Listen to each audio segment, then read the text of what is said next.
জাতীয় সড়কে দৌড়ে অভিষেকের জনসভায় তৃণমূল প্রার্থী কেশিয়ারি, পশ্চিম মেদিনীপুর। সকাল থেকে খেলোয়াড়ের পোশাকে জাতীয় সড়কের দৌড় তৃণমূল প্রার্থীর। দীর্ঘ 12 কিলোমিটার দৌড়ে তিনি পৌঁছলেন অভিষেক বন্দ্যোপাধ্যায়ের সভায়। বুধবার দাঁতনের ঘোলাই এলাকায় দুপুরে অভিষেক বন্দ্যোপাধ্যায়ের সভা ছিল। তার আগে শেষ মুহূর্তের প্রস্তুতি খতিয়ে দেখতে মনোহরপুর থেকে দাঁতন বাজার হয়ে দৌড়ে তিনি পৌঁছান ঘোলাই এলাকায়। প্রসঙ্গত, কেশিয়ারি বিধানসভা কেন্দ্র থেকে তৃণমূলের প্রার্থী হয়েছেন রামজীবন মান্ডি। একদিকে তিনি শিক্ষক, অন্যদিকে তিনি দৌড়বিদ। প্রতিদিনই শরীর চর্চা করেন তিনি। ভোটে দাঁড়ানোর আগে বিভিন্ন দূরপাল্লার রোড রেস প্রতিযোগিতায় তিনি অংশগ্রহণ নিয়েছেন, পেয়েছেন একাধিক পুরস্কারও। তবে একদিকে জনসংযোগ, অন্যদিকে শরীরচর্চার অঙ্গ হিসেবে এদের সকালবেলা তিনি দৌড়ে পৌঁছান অভিষেক বন্দ্যোপাধ্যায় সভাস্থলে। শুধু তাই নয়, রাস্তার মাঝে যাদের সঙ্গে দেখা হয়েছে, একদিকে শরীরচর্চার বার্তা দিয়েছেন, অন্যদিকে নির্বাচনের অংশ নিয়ে তৃণমূলকে ভোট দেওয়ারও বার্তা দিয়েছেন তিনি। তৃণমূল প্রার্থী রামজীবন মান্ডি বলেন, দাদাকে স্বাগত জানানোর জন্য মনোহরপুর থেকে ঘোলাই পর্যন্ত 12 কিলোমিটার রাস্তা দৌড়ালাম। পাশাপাশি যুব সমাজকে সামাজিকতার বার্তা দিলাম। যখন বিভিন্ন রাজনৈতিক দলের প্রার্থীরা গাড়ি কিংবা বাইক ব্যবহার করছেন, সেখানে একজন খেলোয়াড় হয়ে তাদের দৌড়কে বেছে নিয়েছেন জনসংযোগের পথ হিসেবে। শুধু তাই নয়, বিভিন্ন জায়গায় গিয়ে সাধারণ মানুষের সঙ্গে কথা বলে জনসংযোগ সারছেন প্রার্থী। পশ্চিমবঙ্গের ইতিহাসে এই প্রথমবার কোনো রাজনৈতিক দলের প্রার্থী গাড়ি ব্যবহার না করে পায়ে দৌড়ে জনসভার মাঠ পরিদর্শন করতে গেলেন। এই অভিনব কৌশল দেখে কার্যত হতবাক জেলার রাজনৈতিক মহল। একেবারে অভিনব কায়দায় জনসভার স্থলে পৌঁছালেন বিধানসভা তৃণমূল কংগ্রেস প্রার্থী রামজীবন মান্ডি। আমি অ্যাকচুয়ালি অ্যাথলিট।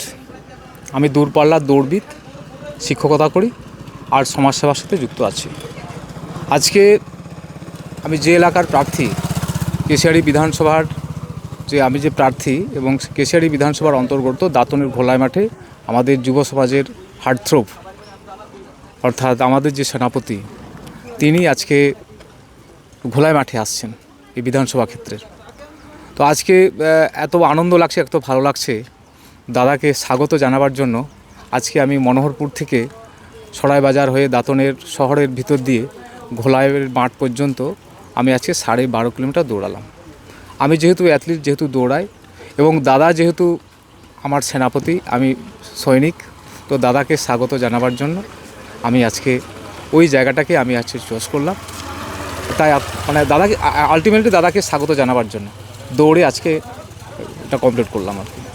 আর এর সাথে সাথে একটি বার্তা আমার দাদাকে স্বাগত জানাবার জন্যই নয়, মমতা বন্দ্যোপাধ্যায়ের যে প্রকল্পগুলো জনমানসে সেটাকে আরও গভীরভাবে ছড়িয়ে দেওয়ার জন্য, আমি মানুষকে সচেতন করার জন্য এবং দিদির হাতকে শক্ত করার জন্য, প্রতিক্রিয়াশীল রাজনীতি বিজেপিকে উৎখাত করার জন্য এই কেশিয়ারি বিধানসভা ক্ষেত্র থেকে, এবং সেই জন্য দাদা যে এখানে আসছেন সামগ্রিক বিষয় নিয়ে আমি আজকে 12.5 কিলোমিটার সকালবেলা দৌড়ালাম। আমি তো দৌড়াতে অনেক যারা মানে আমার থেকে যারা জুনিয়র যারা আছে বা আমাদের যারা বয়স্ক যারা আছে, সকল মানুষকে আমি সচেতনও করলাম যে সকালবেলা যদি দৌড়ানো যায় বা শরীর স্বাস্থ্য যদি চর্চা করা যায়, তাহলে সকল মানুষের শরীর যেমন ভালো থাকবে, মনও ভালো থাকবে।